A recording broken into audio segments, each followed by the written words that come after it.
transição planetária. E não preciso muito narrar o quadro, porque nós já estamos dentro dele. Olhando para o mundo hoje, nós percebemos claramente que todos os extremismos ressuscitaram.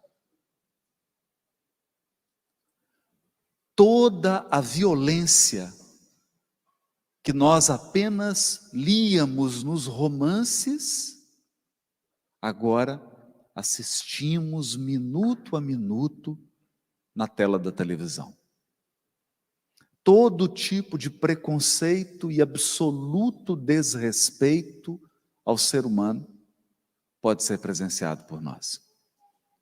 Infelizmente, a paixão dos seres humanos pelos recursos materiais afastou do coração qualquer tipo de sensibilidade e de empatia ao sofrimento. Nesse momento, na República do Congo, pais e mães são assassinadas na presença de crianças de 3, 4 anos de idade. Milhares de crianças órfãos, mantidas em cativeiro sem a menor piedade. Nesse exato momento, senhoras, mulheres e crianças são truculentamente assassinadas na Ucrânia. Sem falar dessa guerra sem precedentes de violência agora no Oriente Médio. Vivemos, portanto, um ápice de um ciclo evolutivo.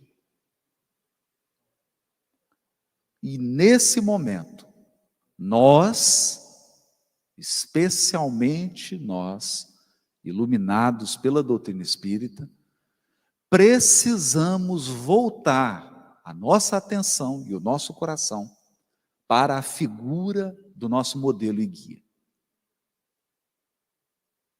Eu começo então a reflexão da noite com um texto que já tem mais de 2000 anos.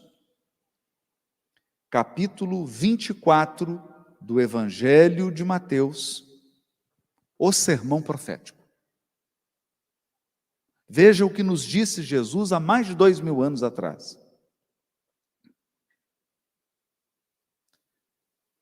Aproximaram-se dele os discípulos, em particular, dizendo: dize-nos, quando serão essas coisas e qual o sinal da tua vinda e da consumação dessa era?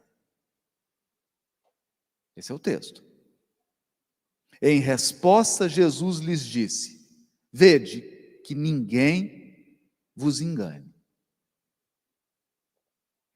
Não se engane.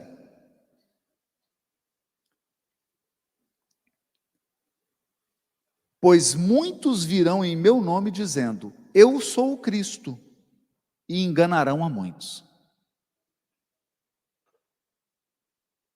Esse é o primeiro ponto.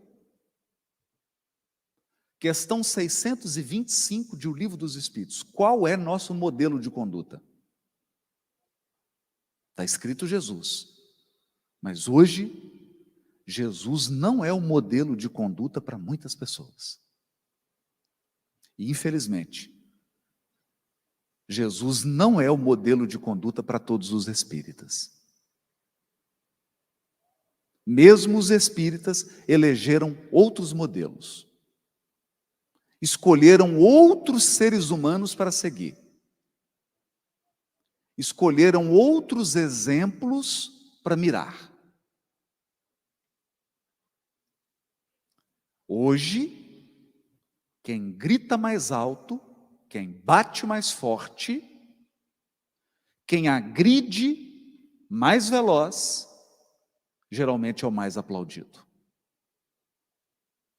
A violência ocupa um lugar de destaque. Nós estamos reverenciando a violência. nós estamos reverenciando a esperteza. Nós estamos reverenciando a injustiça, chamando-a de sucesso. O nosso modelo é outro. Nosso, em termos de humanidade. Portanto, nós deliberadamente abandonamos um guia cujos dizeres foram: aprendei comigo que sou brando e humilde de coração. Vinde a mim, vós que estáis cansados e oprimidos, e eu vos aliviarei. Portanto, o mundo está cheio de falsos cristos. Falso Cristo não é uma figura mitológica. Falso Cristo não é uma figura de filme da Marvel. Falso Cristo é todo ser humano que se propõe a guiar massas e começa a ensinar essas massas a fazer o contrário do que Jesus ensinou. E esse é o perigo. Esse é o grande perigo. Porque eles são pessoas comuns. São seres humanos comuns. Aliás, aqui começa um ponto. Desde o Velho Testamento, desde a ação de Elias, de Jeremias, de Isaías, todos os enviados têm advertido a humanidade: cuidado com a idolatria. Não se idolatra ser humano. A lei de adoração é adoração a Deus, não a pessoas. Quando essa energia da adoração se volta para pessoas, nós estamos transformando pessoas em falsos guias, em falsos profetas, em falsos cristos. E por que adorar a Deus? Porque há uma lei psíquica. Onde estiver aquilo que você valoriza, lá estará o seu coração. Você se apega emocionalmente àquilo que você valoriza. Eu poderia resumir isso dizendo: nós nos tornamos aquilo que adoramos. Nós nos tornamos aquilo que adoramos. Eu vou dar alguns exemplos. Quem adora a cachaça, cheira a cachaça. É ou não é? Você já conviveu com algum alcoólatra? Alguém aqui tem um alcoólatra na família? 7h da manhã, essa pessoa está cheirando cachaça. Alguém aqui tem um parente na família viciado em crack? Eu tenho, um irmão de criação. Usuário de crack, quando ele entra, você fala: é usuário de crack. Tem uma marca. Você se torna aquilo que você adora. Então, por que existe uma lei para adorar a Deus? Porque se você adora a Deus, você se torna divino. Se você adora a Deus, você se torna celestial. Esse é o problema da idolatria. E quando você adora seres humanos, você se torna igual àquela pessoa, inclusive nos defeitos. Porque você abre mão da sua singularidade e passa a imitar pessoas. E acredite, é um fenômeno de massa. É um fenômeno de massa. Quando você tem idolatria, você passa a ter grupos de idólatras. E o problema da idolatria é que para idolatrar, você tem que abrir mão da sua autonomia. Para idolatrar, você para de decidir, você para de escolher, você se infantiliza. Porque você começa a delegar ao outro a tarefa de escolher por você. Esse é o ponto.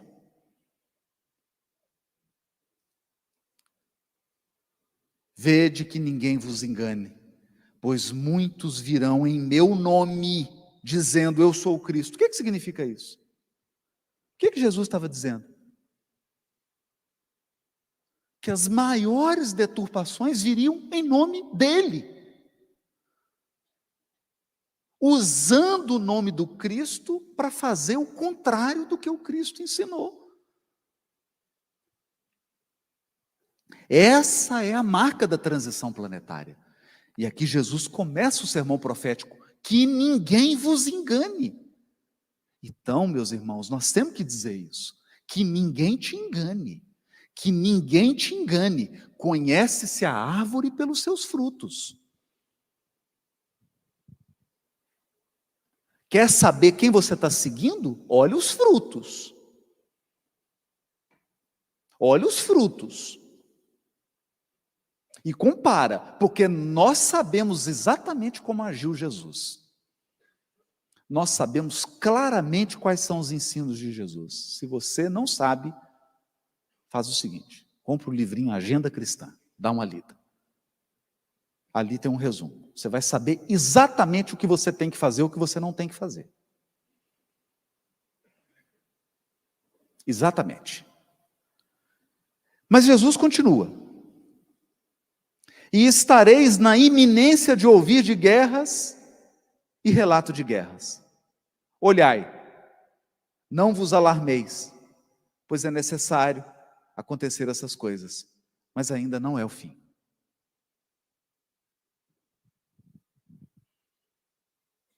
Precisa explicar? Não se alarme. Sem alarme. Ainda não é o fim. Sabe qual será o fim?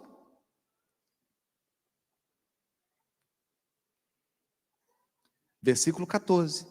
Este evangelho do reino será proclamado em toda a terra habitada para testemunho a todas as nações. Então virá o fim. O fim é quando o evangelho se implantar, não é quando a guerra surgir.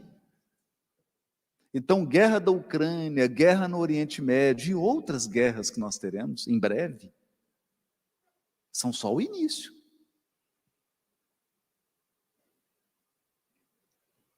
Porque o fim da transição planetária é quando a humanidade olhar para tudo destruído e falar assim, pois é, destruímos, né? Destruímos. Agora vamos ter que reconstruir. Reconstruir com base em quais valores? Os valores do Evangelho. Eu sempre gosto de um ponto da fala de Nelson Mandela, quando saiu da prisão e assumiu a presidência da África do Sul num momento grave do apartheid. Ele disse assim, se nós implementarmos na África do Sul o olho por olho e o dente por dente, a África do Sul será um país de cegos e banguelos. Cegos e banguelos. Não tem fim. Violência e vingança não tem fim. Não tem fim. Não tem fim. Porque começa com uma agressão e um agredido. Agredido agride, você já não sabe mais quem é agressor, quem é agredido. Depois de 500.000 agressões mútuas, já não existe agressor e agredido. Existem vítimas de um infortúnio. Ninguém mais tem razão. Porque a violência impera. É destruição sobre destruição. Foi isso que Nelson Mandela tentou evitar. Ele sabia que isso ia acontecer.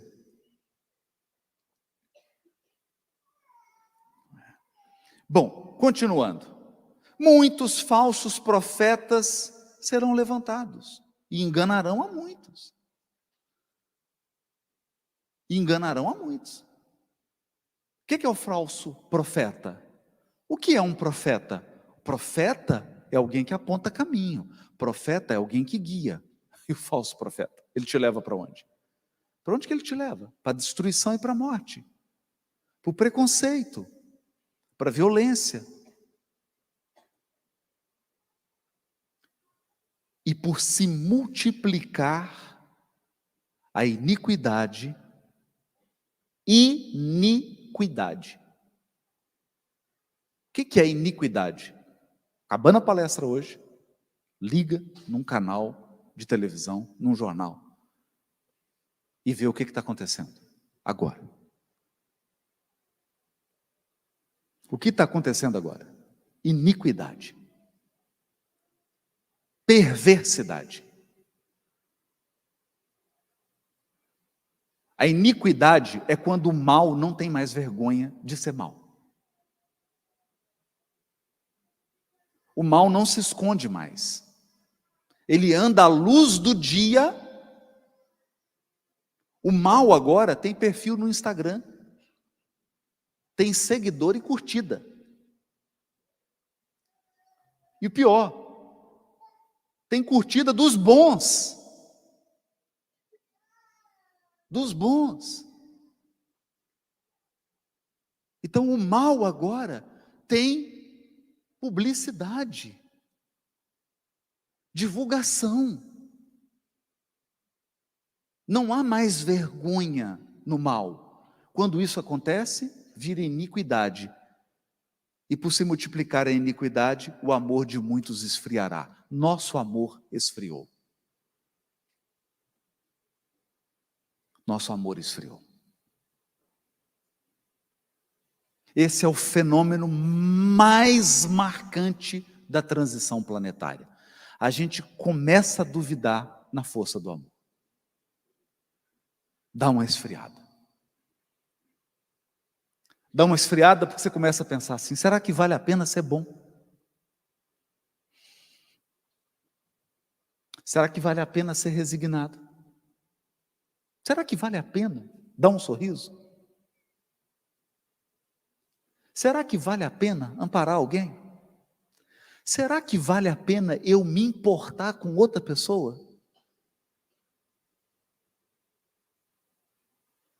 Será que vale a pena eu me importar com alguém que não torce para o meu time, que não gosta do meu partido político, que não concorda comigo? O amor esfriou. O amor esfriou nos grupos familiares do WhatsApp.